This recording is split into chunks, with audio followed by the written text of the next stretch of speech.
ಕಿಚ್ಚಳನ ಅರಮನೆ, ರಾಣಿ ರಂಭಾವತಿಯ ಅಂತಃಪುರ. ರಂಭಾವತಿ ಮಂಚದ ಮೇಲೆ ಕುಳಿತು ಗೋಡೆಗೊರಗಿದ್ದಾಳೆ. ಅವಳ ಪ್ರಕೃತಿ ಚೆನ್ನಾಗಿಲ್ಲ ಎಂಬುದು ಸ್ಪಷ್ಟವಾಗಿದೆ. ಯುವರಾಜ ಸೋವಿದೇವ ಶತಪಥ ಹಾಕುತ್ತಿದ್ದಾರೆ. ಯುವರಾಜ ವಯಸ್ಸು ಸುಮಾರು 20. ಅಂತಃಪುರದ ಕೋಣೆಗೆ ಹೊಂದಿಕೊಂಡೆ ಒಂದು ದೇವರ ಕೋಣೆ. ಅದರಲ್ಲಿ ರಾಜವಂಶಕ್ಕೆ ಸರಿ ಎನಿಸಬಹುದಾದಷ್ಟು ದೊಡ್ಡ ಗಾತ್ರದ ಶಿವಲಿಂಗವಿದೆ. ದಾಮೋದರ ಭಟ್ಟ ವಯಸ್ಸು ಸುಮಾರು 35 ಪೂಜೆ ಮಾಡುತ್ತಿದ್ದಾರೆ. ಹೋಗದ ಹಾಕ್ತೀನಿ ಅವ್ರನ್ನ ಸಿಗದು ತುಂಡು ಮಾಡಿ ಬ್ಯಾಟಿ ನಾಯಿ ಉಡಿಸ್ತೇನೆ. ಹಂಗೆ ಯಾಕೆ ಸಿಟಿಗೆ ಹೇಳ್ತೀಯೋ? ಯಾಕೆ ಬೇಕು ನಿಂಗೆ ಆ ಶಣ್ಣರು ಸಾಬರಿ? ಇವ್ರಿಗೆಲ್ಲರ ಗೊತ್ತಾಯ್ತಂದ್ರ ಅಪ್ಪನ ಈ ತೊತ್ತಿನ ಮಕ್ಕಳನ್ನ ತಲೆ ಮೇಲೆ ಏರ್ಸ್ಕೊಂತಾನ. ಇಲ್ದಿದ್ರಿ ಸೊಕ್ಕ ನಾ ಕಳುತಿವ್ರಿ ರಾಜವಂಶದ ರಾಜಪುತ್ರ ಆದೀನಿ. ನನ್ನ ಹಿಂಗ ಪಾಟ್ಲ ಮಾಡ್ತಾರಂತಂದ್ರ ಊರಿಗೆ ಊರ ನೋಡ್ತಿರತ್ತ. ನನ್ನ ಮಸಡಿಗೆ ಮಸಿ ಬೆಳಿತಾರಂದ್ರ ಹ್ಯಾಂಗ ಕೊಬ್ಬಿರ್ಬೇಕಿ ನಾಯಿಗಳು. ಬಾ ಆತಿ ತಗೊಳ್ಳೋಣ. ಸೋಬಿ ಬಾಯಿಲಿ ನಾ ಇಲ್ಲಿ ಬರುದಿಲ್ಲ. ಬಾರೋ, ನಿನಗೆ ಯಾಕೆ ಬೇಕಾ ಶಣ್ಣರು ಸಾಬರಿ? ಅರಸರ ಕಾರ್ಬಾರ್ದಾಗ ನೀ ಯಾಕೆ ತಡಿ ಹಾಕಕ್ ಹೋಗಿ? ನೀನು ನನ್ನ ಬುದ್ಧಿ ಮಾತು ಹೇಳಕ್ ಬರ್ಬಾಡೀಗ. ಎಲ್ಲರ ಕಡೆಯಿಂದ ಉಪದೇಶದ ಮಾತು ಕೇಳಿ ಸಾಕಾಗೈತೆ ನನಗ. ನಿನ್ ಮನ್ಸಿಗೆ ಬಂದಿದ್ ಮಾಡು, ಆದ್ರ ನಿನ್ ತಂದಿನ ಅಂದ್ರೆ ಹೇಗಿಸ್ಬೇಡ. ದಮ್ಮಯ್ಯ ಅವ್ರ ಸಿಟ್ಟು ನನ್ ಮ್ಯಾಲ್ ತಿರುಗಿ ಬೀಳ್ತೈತೆ. ಈಗಿನ ಏನೂ ಆಗೋದಿಲ್ಲ ನನ್ ಕೈಲಿ. ಆ ಬಸವಣ್ಣ ನಮ್ ಭಂಡಾರ ಸುಲಿಯಾಕಂತ ನಿಂತಾನ.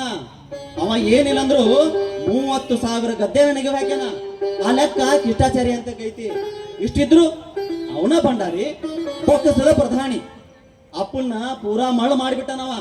ನೀನು ಆಟ.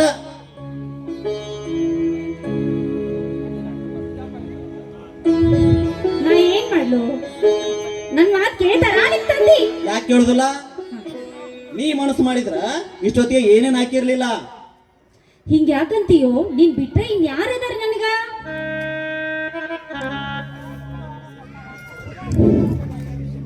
ಮೈ 10-15 ಸಹಸ್ರ ಶರಣರು ಭಂಡಾರಕ್ಕೆ ಬಂದು ಮುತ್ತಿಗೆ ಹಾಕಿದ್ರು. ಅವ್ರ ನಡವಳಿಕೆ ಅವ್ರ ಒಕ್ಕಟ್ಟು ನೋಡ್ಬೇಕಿತ್ತು. 4 ದಿವಸ ಆತು ಹಾಗೆ ಕಾತ್ಕೊಂಡು ಕುಂತಾರ. 4ನೇ ದಿವಸ ಬಸವಣ್ಣ ಬಂದು ನಾ ಬಂದೀನೀಗ, ನೀವು ಮನೆಗೆ ಹೊಂಡ್ರಿ ಅಂದ ತಕ್ಷಣ ಶರಣರೆಲ್ಲ ಧರಣಿ ಬಿಟ್ಟಿದ್ದು ಮನೆಗೆ ಹೊಂಟಾರ. ಇಷ್ಟೆಲ್ಲ ನೋಡಿದ್ರ ಈ ಶರಣರೊಳಗ ಬಸು ಭಕ್ತಿ ಇದ್ದಷ್ಟು ಸ್ವಾಮಿ ಭಕ್ತಿ ಅದಾನೋ ಇಲ್ಲೋ ಚರ್ಚೆ ಮಾಡುವಂತ ವಿಷಯ.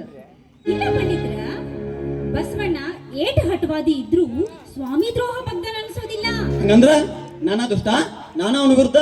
ಮುಖ್ಯ ವಿಷಯ ಯುವರಾಜರು ಭಂಡಾರದ ಕಿಲಿ ತೆಗಿಸ್ತಾರ ಎಂಬ ಸುದ್ದಿ ಅದೆಷ್ಟು ವೇಗವಾಗಿ ಶಂಡ್ರ ಕಿವಿಗೆ ತಲುಪ್ತು. ಆಸ್ಥಾನದೊಳಗ ಶಂಡ್ರ ಜಾಲ ಹ್ಯಾಂಗ್ ಅಭ್ಯಾದ ಅನ್ನೋದಕ್ಕ ಇನ್ಯಾವ ಸಾಕ್ಷಿ ಬೇಕು? ಭಂಡಾರದ ಕೀಲಿ ತೆಗಿಸಿ ಒಂದು ಪ್ರಹರ ಆಗಿರ್ಲಿಕ್ಕಿಲ್ಲ, ಬಂದೇ ಬಿಡ್ತಲ್ಲ ಶರಣರ ಸೇನೆ ಮಹಾಪೂರ ಬಂದಂಗ. ಇದೆಲ್ಲ ಮಾಡಿದ್ದಕ್ಕ ಬಸವಣ್ಣನ ವಿರುದ್ಧ ಏನಾರ ಪುರಾವೆ ಸಿಕ್ಕೈತೇನೋ? ನಾ ಈ ಯುವರಾಜರಿಗೆ ಮೊದಲೇ ಹೇಳಿದ್ದೆ ತಾಯಿ, ಆ ಬಸವಣ್ಣ ಬಹಳ ತುಸ ನೀರಿನ ಒಳಗ ಮನುಷ್ಯ ಅಲ್ಲ. ಅಂತವನನ್ನ ಇಂಥ ಏಕಶ್ಚಿತ್ ವ್ಯವಹಾರದೊಳಗ ಸಿಕ್ಕಾಕ್ಸಿ ಏನ್ ಪುರುಷಾರ್ಥ ಸಾಧಿಸಂಗಾಯ್ತು? ಹಿಡಿಯೋದಾದ್ರ ದೊಡ್ಡ ಕುಣಿ ತೋಡಿ ಮದ್ದಾನೇನೆ ಹಿಡ್ದಾಕ್ಬೇಕು ಅಂತ. ಅಟ್ ಬಿದ್ದೇಯವ್ವ, ತಣಿಯರ್ ಬಂದಾರು. ಬಂದೇ ಬಿಟ್ರ? ಒಂಚೂರು ಮುದ್ದೆ ಹಿಡ್ ಕಳಿಸ್ಬಾರ್ದಾಗಿತ್ತ? ಏ ಇರವ, ಆ ಇರವನ್ ಕರೀರಿ, ಲಗುನ ಕಣತಾರ್ತಿ ತಗೊಂಡ್ ಬಾ ಅಂತ ಹೇಳು. ಅದೆಲ್ಲ ಏನೋ ಬ್ಯಾಡ್ ಅಂದಾರಿ.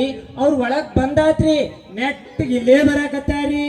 ನೀವು ಹೊಂಟ್ ಬಿಡ್ರಿ ಲಗು. ಸಣ್ಣ ತಣಿಯರು ಇಲ್ಲೇ ಇರ್ಬೇಕಂತ್ರಿ. ನಾ ಇಲ್ಲಿದ್ದೀನಂತ ಯಾ ಸುಳಿ ಮಗ ಹೇಳದ ಅಪ್ಪರಿಗೆ? ನಾ ಹೋಗಬೇಕು, ನೀ ಬೇಕಾದ ಹೇಳ ನನಗೆ.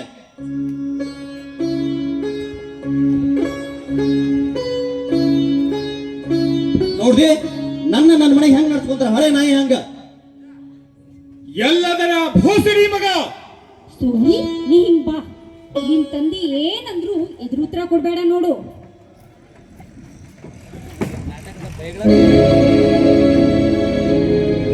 ಎಲ್ಲಿ ಬಂದ ಅಡ್ಕೊಂತಾನೇನೋ ಅಲ್ಲಿ. ಹಂಗೆ ಬಂದ್ರಿ ಒಳಗ? ಆರ್ತಿ ಬೆಳಗಿಲ್ಲ, ಬಿಟ್ಟಿ ಇಳಿಸಿಲ್ಲ, ಹಂಗೆ ಒಳಗ್ ನುಗ್ಗಿದ್ರ? ಏ ಇರವ, ಈರವ್ವ ಪಾರವ್ವ ಎಲ್ಲ ಹಾಳಾಗೋದ್ರು. ಆ ಕುಲಕಂಟಕ ಸೂಳೆ ಮಗ ಬಂದಾನೇನಿಲ್ಲಿ ಅಡ್ಕೊಂತಾನೇನ?